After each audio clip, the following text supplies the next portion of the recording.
in this movie. As Mumbles? Yeah, Jeez. Mumbles. You have Glenn Heady. You have William Forsythe.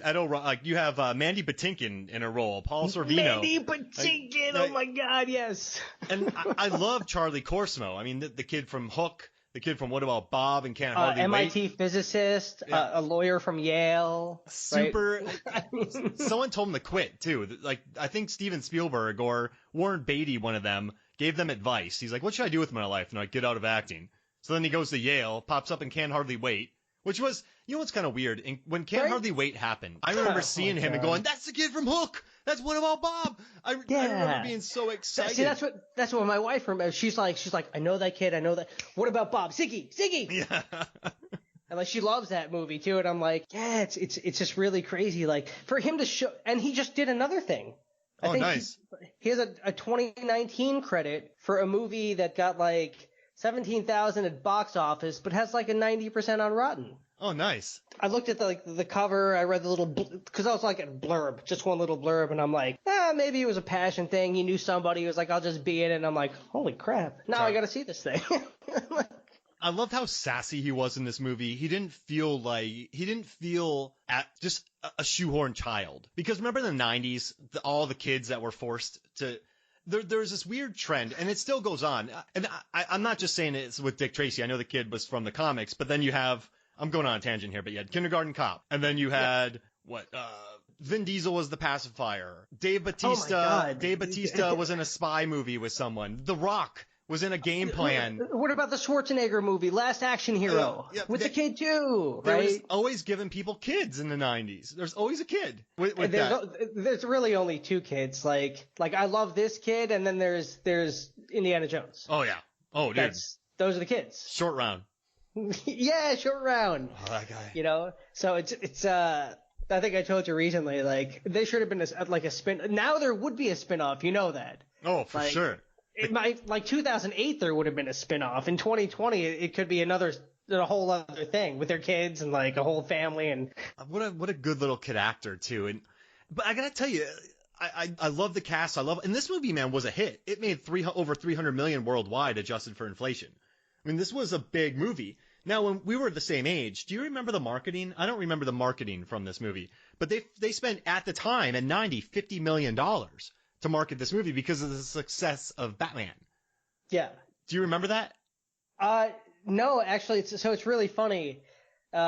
Most of my child life, I don't remember going to restaurants really. I remember a couple times going to McDonald's because like it was next to the King Cullen that we were shopping at. I was all about the chicken nuggets and like watching Fraggle Rock because like you get the toys in there and whatever. I don't remember branding being as hard then as it is now. You know, I wasn't inundated like Batman. I remember it being a thing, but in my recollection as a child, it was reactionary to the movie releasing. I don't remember much before it.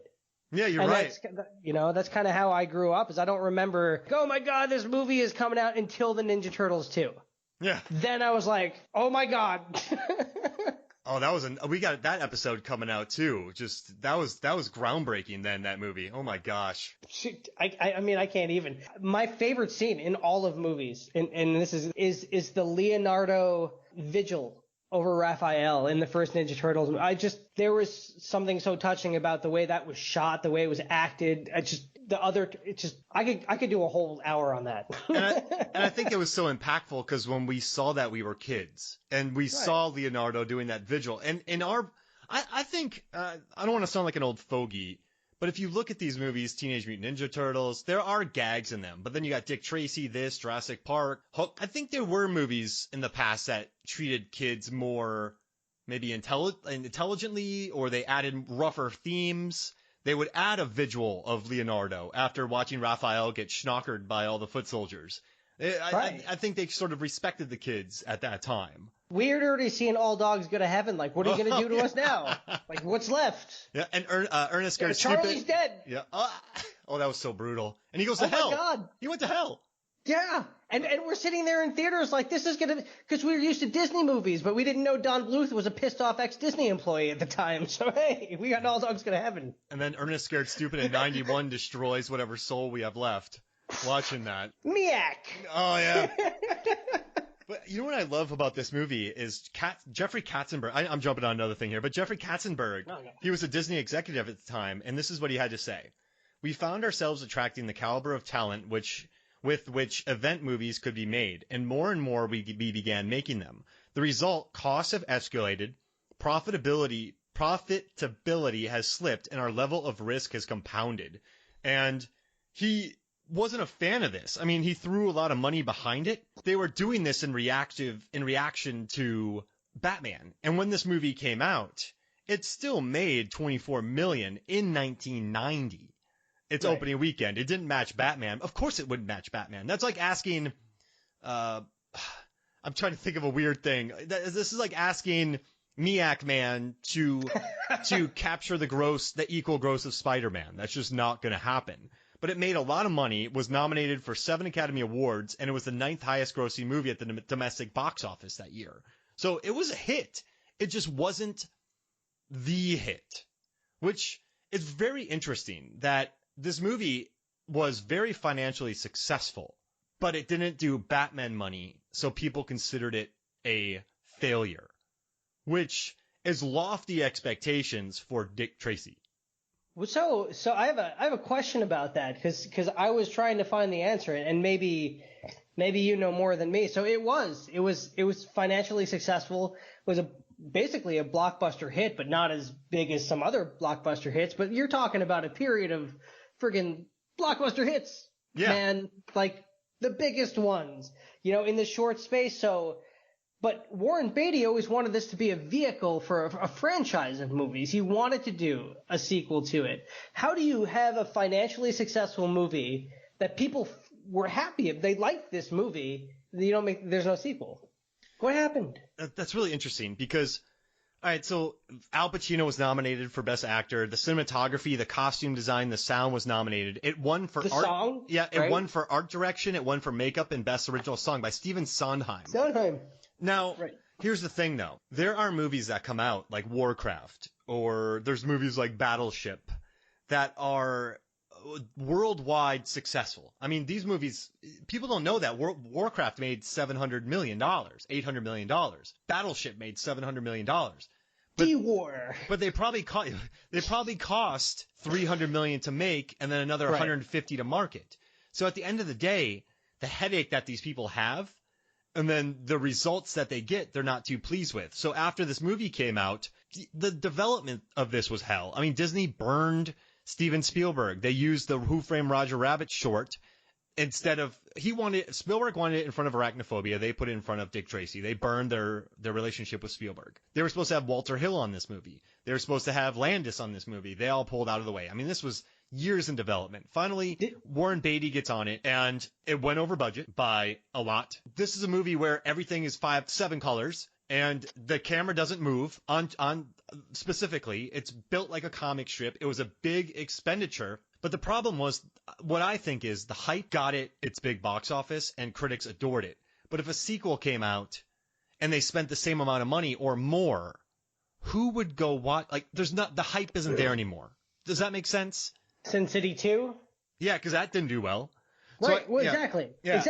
So there's actually a scene that reminds me of Sin City, and I'm wondering if Rodriguez didn't see this. So towards the end of the movie, Breathless Mahoney goes to see Dick Tracy on the dock because he wants to convince her to turn state's witness against Big Boy. That scene, to me, is a stunningly beautiful scene, right? Yes. Because it has the matte finish and the oil painting look, both in the background and on the dock that they're running across, which, I mean, listen, we had CGI all through most of the 90s trying to replicate realism that Dick Tracy did better than 100% of those movies trying with computers because they used analog methods. And it's still stunning. That's why it stands up.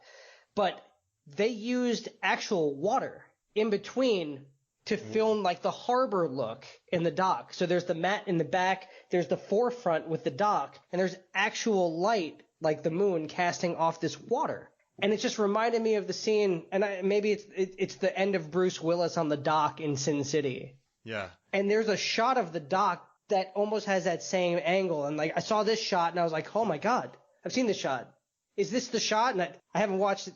Didn't have a chance to watch Sin City to verify it, but there was something striking about both those moments. And it begs, for me, I'll always wonder, was this an homage? Because there are so many in this movie. I mean, and we sort of talked about that a little earlier offline too. There are a lot of Easter eggs in Dick Tracy.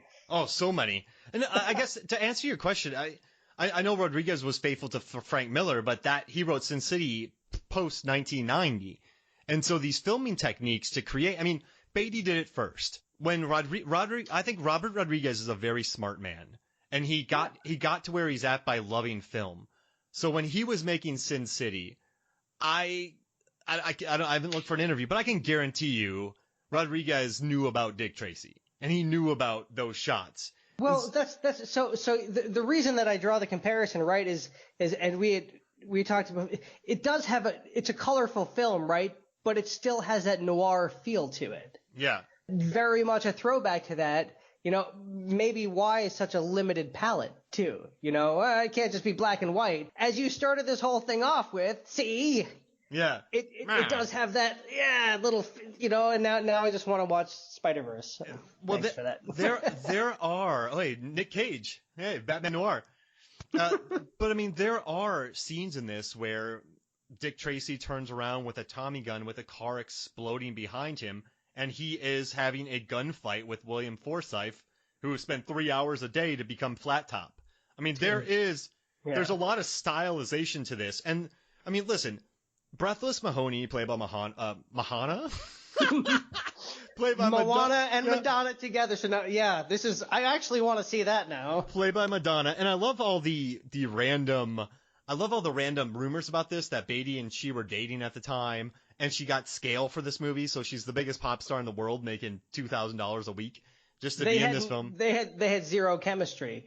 Zero. No, and when she gets up on the desk, that to me and my wife were talking about this earlier. She just, you know, she just doesn't have a good reputation as an actress. You know, Guy Ritchie tried too, and oh my God, that was a whole nother thing. But when she gets up on the desk, and she's coming off the Vogue tour at the time. Biggest pop star in the world. My mom put that on TV before I went to see Dick Tracy, and it was like, oh no. She came out with the... I gotta tell you though, she said that she had more fitting days than acting days in this.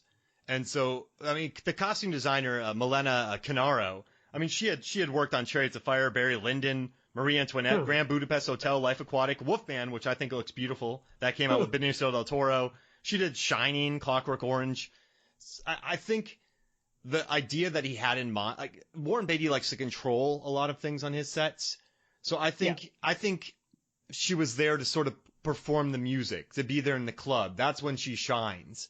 But then the other scenes are just to put her in ridiculously tight or see-through things to be the listen, she's Barbara Stanwyck from, but I don't think she was. I don't think she. No, you're right.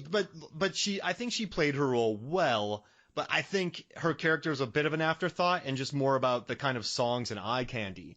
But which kind of makes the ending of the movie not that great. It's a groaner, and this it really is. But this movie for me is, I watched it. This plot doesn't matter to me. It's just no. So this movie basically is Al Pacino's character. Yeah, his character, Big Boy Caprice, just takes over, and he wants to get all the gangsters together. If they don't join, he blows up James Caan, and they're just going after Dick Tracy. But then Big Boy Caprice tries, and it's just a battle between Pacino and Beatty. It's Glenn, like the first season of Gotham. There it is. And it's a simple plot, but I guess the plot's just never that important to me because I'm too busy going, look at that yellow, look at that blue, look at his red. You know what's more important, right? The pacing. Yeah. You know, and that's something that so many movies, when we got out of Spider-Verse, and I remember maybe going to see 4 or 5 movies in my whole life that I walked out of the theater and I was like, I have no complaints. Like Lethal Weapon 4, when I was in high school, I walked out of that movie and I was like, this was great. This is perfect. Action, the pacing was great. But that's the consistent theme in every movie that I really enjoy, is that there's no lull. And there isn't in Dick Tracy. It just goes and then, you're done. And you're like, wow, that's great. You know, and very few movies really get that right. Just like any good book has proper pacing. And if the pacing gets slow, they just put Pacino on screen. I like when we're going to go to the barbers, and every cut, we get a cut. I love that line. And there's a scene in here. For a dime at yeah. the barbers.